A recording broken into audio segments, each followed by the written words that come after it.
Hello, everyone. My name is Jonathan, and at 35 years old, I work as a freelance graphic designer from our modest home office in a quiet suburban neighborhood, where the days are filled with client calls, digital sketches on my tablet, and the occasional chaos of our two young children, a 7-year-old boy and a 5-year-old girl, who bring life to our 9-year marriage with Fiona. Our union, which started with hopeful promises in our mid-20s after meeting at a local art gallery opening, has always been a blend of creative synergy and quiet support. Though lately, the strains from Fiona's unresolved trauma from a childhood accident that left her with lingering anxiety have cast subtle shadows over our interactions. We have built a family rhythm around weekend trips to the nearby park, where the scent of pine trees mixes with laughter, and evenings cooking simple meals in our cozy kitchen lined with mismatched cabinets and herbs growing on the windowsill. It hit me like a sudden jolt one rainy afternoon, the kind where the sky hangs low and gray, pressing down on the roof with relentless patters that echo through the house. When I walked into the living room to find Fiona curled up on the couch, her phone screen casting a pale blue light on her face, her eyes wide and distant as if lost in a world far removed from our shared space. And in that instant, a wave of unease washed over me, disrupting the hopeful but strained equilibrium I'd been clinging to. She glanced up quickly, her fragile frame shifting under the knitted blanket that smelled faintly of her rose-scented lotion, and with a forced smile that didn't crinkle the corners of her eyes as it used to, she announced, "I'm going out tonight for a casual dinner with Isabel. We've been meaning to catch up, and it's just what I need after a tough week." Her words lingered in the air, accompanied by the soft drip from the gutter outside the window, and I nodded, trying to summon enthusiasm while noting the way her fingers gripped the phone a bit too tightly. Her nails, painted a soft pink that chipped at the edges, tapping irregularly against the case. As she prepared to leave, gathering her keys from the cluttered entry table, where mail piled up alongside children's drawings pinned haphazardly, I felt a flicker of doubt creep in, questioning if her sudden mood swings, like the tearful outburst over a spilled coffee cup earlier that morning, were just echoes of her unresolved trauma or something more deliberate. The house felt warmer than usual, the heater humming lowly in the background, but a chill settled in my chest as I watched her apply lipstick in the hallway mirror, her reflection showing a subtle tremor in her hand, and I justified it internally as her need for space, a way to cope with the fragility that made her withdraw into silence during our quiet evenings. Yet, as she kissed me goodbye, her lips cool and brief, leaving a trace of floral perfume that mingled with the damp earth scent wafting in from the open door, I couldn't ignore the inconsistency in her story, how she hadn't mentioned Isabel in weeks, and the hook of uncertainty tugged at me, leaving me alone in the dimly lit kitchen with the refrigerator's monotonous buzz, wondering if this was the start of a rift wider than I imagined. This initial emotional jolt exemplifies the onset of suspicion in a strained marriage, where Jonathan's hopeful state clashes with intuitive cues of Fiona's mood swings and secrecy, rooted in her unresolved trauma. Psychologically, it highlights attachment anxiety, as he rationalizes her behavior to preserve trust, a common defense mechanism against the fear of abandonment. The first warning sign was already here, in her forced smile and tight grip on the phone, sensory details that amplify his unease and signal emotional disconnection. Many people choose to remain silent at this point, and in vain, opting for denial to avoid conflict, which only delays inevitable pain.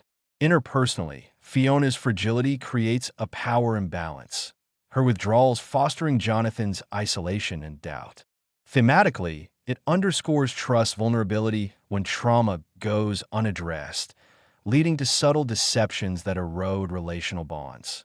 Emotionally, his chill despite the warm house reflects somatic awareness of betrayal, a subconscious alert system. This moment sets the stage for gradual realization, illustrating how small inconsistencies, if ignored, compound into deeper rifts, hindering personal growth until confronted. That evening, as I tucked the children into bed upstairs, their rooms softly illuminated by night lights shaped like stars that cast twinkling patterns on the walls textured with faint crayon marks from playful afternoons. My mind wandered back to Fiona's departure.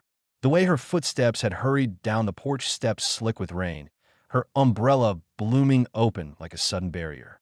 The children's innocent questions about Mommy's outing pulled at my heart, their small hands warm in mine as I read a bedtime story, the pages rustling softly. But inwardly, anxiety brewed, a hopeful strain urging me to believe it was innocent while a deeper whisper hinted at hidden secrets, perhaps tied to the old journal she kept locked in her nightstand, a detail that now seemed ominous in the quiet house.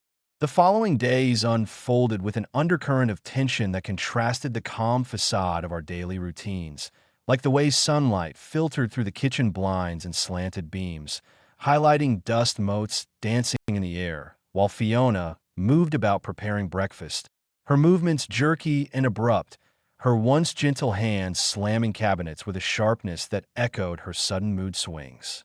I noticed her secrecy intensifying, such as when she received a phone call during dinner, the device's vibration buzzing against the wooden table scarred from years of family meals, and she excused herself to the backyard, her voice muffled through the sliding glass door as she paced the dew-kissed grass, her free hand gesturing animatedly in the fading twilight. Internally, I swung between hope that these were just flares of her emotional fragility, remnants of the trauma that made her retreat into herself, and a growing worry that gnawed at my edges, my heartbeat quickening as I cleared the plates, the clink of porcelain against the sink amplifying my frustration. One morning, as I worked in my home office surrounded by sketches pinned to corkboards and the faint scent of graphite from sharpened pencils, I overheard her laughing softly into her phone in the adjacent room, a sound that felt forced and unfamiliar, her body language revealing anxious gestures like twisting a lock of her auburn hair around her finger until it coiled tightly. When I asked about it later over lunch, a simple sandwich on the counter cluttered with crumbs and half-eaten fruit, her evasive answer, "Just Isabel sharing a funny story," came with a delayed response, her eyes flicking away to the window, where birds chirped obliviously. And though I wanted to believe, suspicion bloomed like the wildflowers in our untended garden. Emotional highs crashed into lows. A moment of affection when she hugged me unexpectedly in the hallway, her warmth seeping through my shirt scented with laundry detergent, reignited hope, only for it to plummet into anger when I found her phone hidden under a pillow later that night, its screen lighting up with a notification that she quickly silenced, her trembling hands betraying her nervousness. Jonathan's oscillating emotions here capture the psychological turmoil of budding distrust, a cycle fueled by intermittent reinforcement from Fiona's affections amid her fragile retreats, exacerbating their core, trauma-driven disconnect. A typical mistake is to think that this is just a phase, attributing swings to her vulnerability rather than potential infidelity, which prolongs denial and intensifies frustration. Thematically, it explores denial's grip, where hope clings to familiar gestures like hugs, contrasting with evidence like hidden phones, triggering hypervigilance and autonomic responses, such as quick impulse. Interpersonally, her evasive lies and anxious gestures project guilt, creating tension that isolates Jonathan, mirroring codependent dynamics where one partner's trauma burdens the other. Emotionally, the highs and lows signify grief's bargaining stage, anger emerging as a protective shield against betrayal's sting. Personal growth hints emerge in his observations, building resilience through awareness. This phase reveals consequences of unhealed trauma. It invites external validations, fracturing trust and prompting suspicion's growth. Overall, it warns that ignoring such patterns sustains toxicity, urging early dialogue to foster mutual healing and prevent escalation into full betrayal. The small evidences accumulated, creating cliffhangers in my mind, like the time she returned from a supposed grocery run, bags rustling with produce that filled the air with the crisp aroma of apples and bread. Her makeup was smudged as if from hurried touches, and a faint, musky cologne, not mine, clung to her sweater, prompting me to question her casually while unloading items into the pantry shelves lined with canned goods. Her nervous behavior escalated in scenes together, excuses tumbling out in small lies about work delays when her job as a part-time librarian rarely demanded overtime. Her furtive glances toward her bag with a phone lay buried, adding to the cat-and-mouse tension. Almost certain of an affair during a quiet evening walk in the neighborhood. The streetlights casting long shadows on the pavement cracked from winter frosts, yet I clung to belief, my inner tension contrasting the serene external scene of leaves rustling in the breeze, my growing distrust a heavy weight in my chest as anxiety mounted, pulse racing with each unexplained absence. Hints of a romantic affair emerged subtly, like spotting her in the distance at a cafe with a man I didn't recognize, their heads close over steaming cups. But a red herring appeared when she later claimed it was a library patron, her voice steady, but her fingers drumming on the steering wheel during the drive home. The emotional instability gripped me, fear mingling with anger in solitary moments, staring at the ceiling fan's blades whirring above our bed, the air cool against my skin, wondering if her fragility was a veil for deeper deceptions. Compelled by the escalating suspicion, I began my investigation in the hushed hours of night. The house enveloped in darkness save for the glow of street lamps seeping through the curtains, casting ethereal patterns on the bedroom walls as I carefully slid out of bed, my feet meeting the cold hardwood floor that creaked faintly under my weight. With shallow breaths and nervous gestures, I approached her nightstand, the drawer opening with a soft scrape that seemed deafening in the tense silence. My fingers pausing on the journal before turning to her phone, charging nearby, its cord tangled like my knotted thoughts. Moral dilemmas swirled internally, betraying her privacy versus seeking truth amid our strained hope. As I entered her passcode, the screen's dim light illuminating my face, revealing messages from an unknown contact named T, filled with intimate exchanges that hinted at meetings, small victories and confirmation twisted with the pain of discovery. Setbacks followed swiftly. Next day, Fiona noticed my distant demeanor over breakfast, the kitchen air thick with the scent of toasted bread and coffee, her eyes narrowing slightly as she poured milk into cereal bowls, offering mild excuses about stress from her trauma when I probed gently about her outings. Tension built through slow movements, like trailing her to a park one afternoon, hiding behind a cluster of oaks whose leaves whispered in the wind, observing her meet Tyler, a tall man with easy smiles. Under the guise of chance encounter, their conversation tense when he mentioned our secret, but a red herring emerged as she later dismissed it as book club talk, her voice quivering.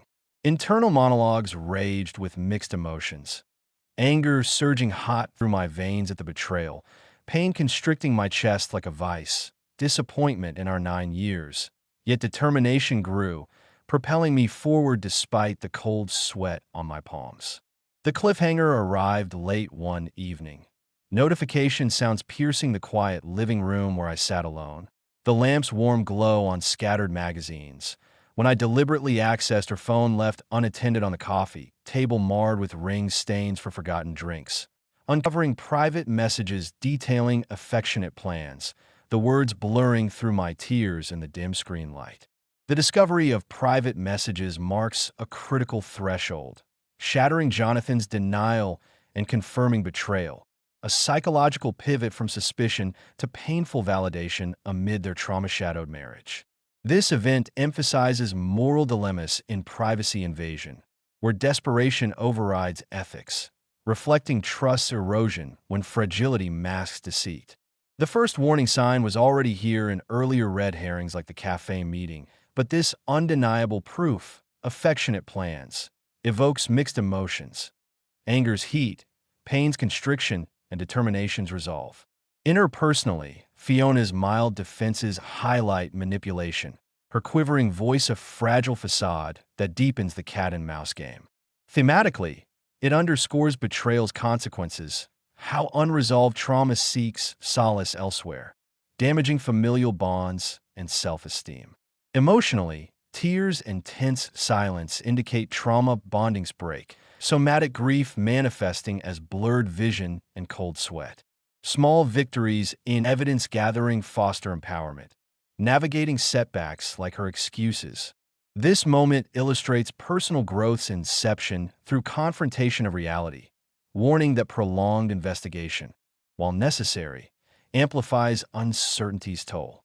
Ultimately, it reveals how digital traces expose hidden fractures, prompting a reevaluation of relational dynamics and individual boundaries.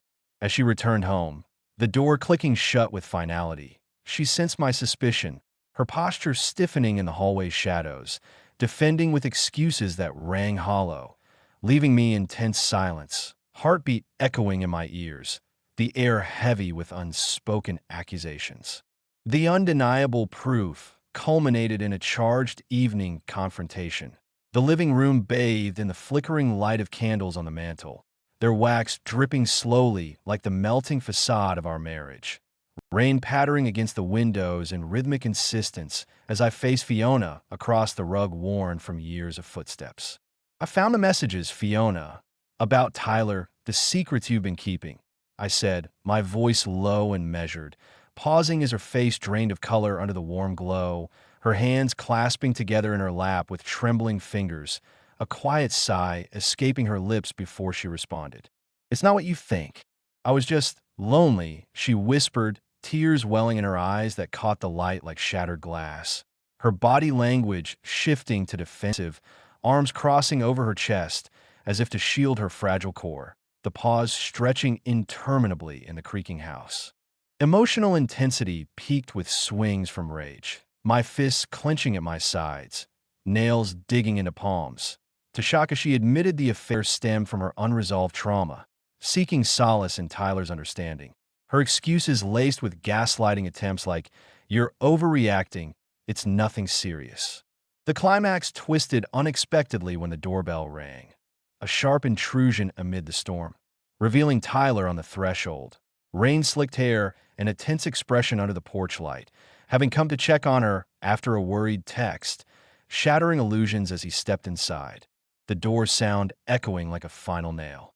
Internal monologue battled anger with composure, realizing I could only control my actions, not her manipulations or his awkward apologies. The scene cinematic with light falling on their faces, her panic in wide eyes, his tension in shifted weight, my resolve hardening amid the despair.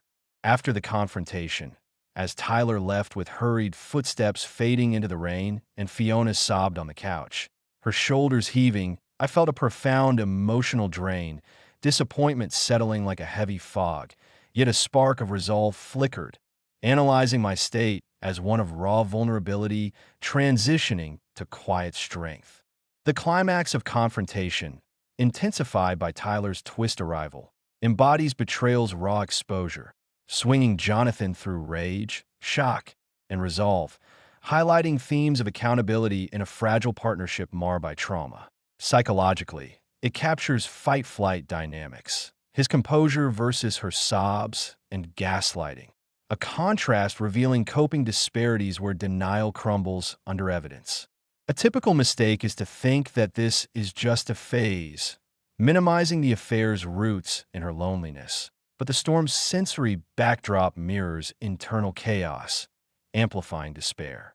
Interpersonally, excuses and manipulations fracture trust irreparably, the triad's tension exposing power struggles and collateral emotional harm. Emotionally, the drain signifies grief's depression stage, fog-like disappointment clouding hope, yet resolve signals growth, understanding control lies in self-actions. This event underscores consequences. Shattered illusions lead to vulnerability, but spark resilience. Personal growth emerges in composure maintenance, reframing pain as a catalyst for boundaries. Cinematically, details like heaving shoulders heighten drama, illustrating how confrontations, though cathartic, leave lingering wounds, urging reflection on trauma's role in enabling infidelity and the need for independent healing paths. Fiona's reaction rippled through the days following, her emotional fragility amplifying into tearful pleas for forgiveness in the kitchen, where sunlight streamed through windows smudged with fingerprints, impacting the family as our children picked up on the tension. Their innocent questions during bedtime, routines tugging at my heart amid the scent of fresh sheets. Legal and financial whispers loomed, discussions of separation lingering in hushed tones over coffee mugs steaming on the table, while inner conflicts stormed within me, struggling with the moral dilemma of abandoning our 9 years versus protecting my sanity from our unresolved trauma's fallout. Small victories emerged, like reclaiming evenings for solitary reflection in my office. The computer's hum, a soothing constant, contrasted by setbacks such as her manipulative calls to mutual friends, spreading narratives that twisted the truth and heightened my isolation. Emotions shifted toward relief and clarity as I made the choice to establish boundaries, refusing to be destroyed by the betrayal. My heart calming during a quiet walk in the crisp air, muscles relaxing under the weight of decision. I need space, I told her minimally but powerfully one morning, the door closing behind me as I stepped out, symbolizing a tentative step toward freedom. The sunrise painting the sky in soft hues that whispered of potential resolution. Physical sensations of lightness in my body accompanied internal monologues reflecting on our past intimacy and a future unburdened. Hints of confidence building amid the controlled tension, preparing for whatever lay ahead without full closure yet. Jonathan's decision for boundaries amid unresolved limbo reflects post-betrayal recovery's ambivalence, emphasizing themes of freedom and control in the wake of trauma-fueled infidelity. Psychologically, inner conflicts, forgiveness versus self-preservation, mirror grief's acceptance stage, where relief tempers moral dilemmas, somatic lightness signaling release from hypervigilance. Many people choose to remain silent at this point, and in vain, clinging to strained hope, but his minimal dialogue asserts agency, mitigating manipulation's grip. Interpersonally, family impacts like children's questions highlight betrayal's ripple effects, necessitating co-parenting to shield innocence, while legal whispers add practical strains. Thematically, it explores consequences. Trauma's unresolution perpetuates cycles, but small victories like reclaimed evenings foster clarity. Emotionally, calming heart and relaxing muscles denote autonomic recovery, confidence whispering of empowerment. Symbolism in closing doors and sunrises hints at rebirth, preparing for open-ended resolution. This phase illustrates personal growth through reflection, transforming devastation into self-reliance, warning that incomplete closure, while tense, allows gradual healing and prevent destruction by lingering toxicity. The outcome remained unresolved, our marriage hanging in a limbo of established boundaries without formal divorce, allowing sporadic interactions for the children's sake in neutral spaces like the park where light dappled through leaves and the air carried the simple joy of their laughter.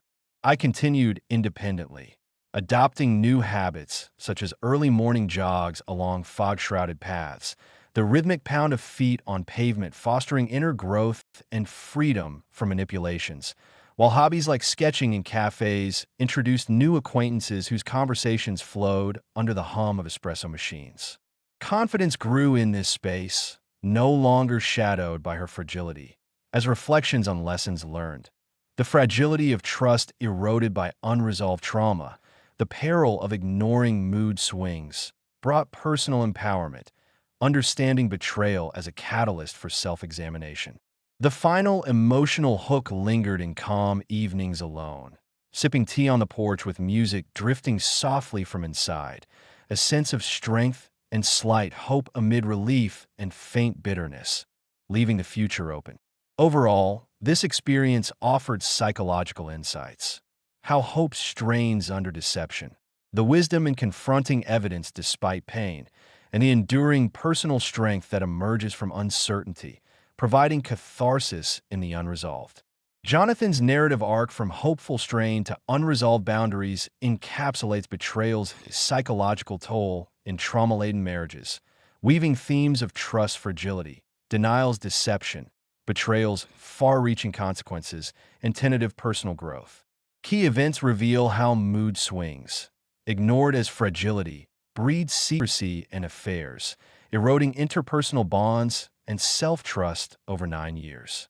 Denial prolongs suffering, as rationalizations delay confrontation, while evidence gathering and climactic reveals force emotional swings from hope to despair.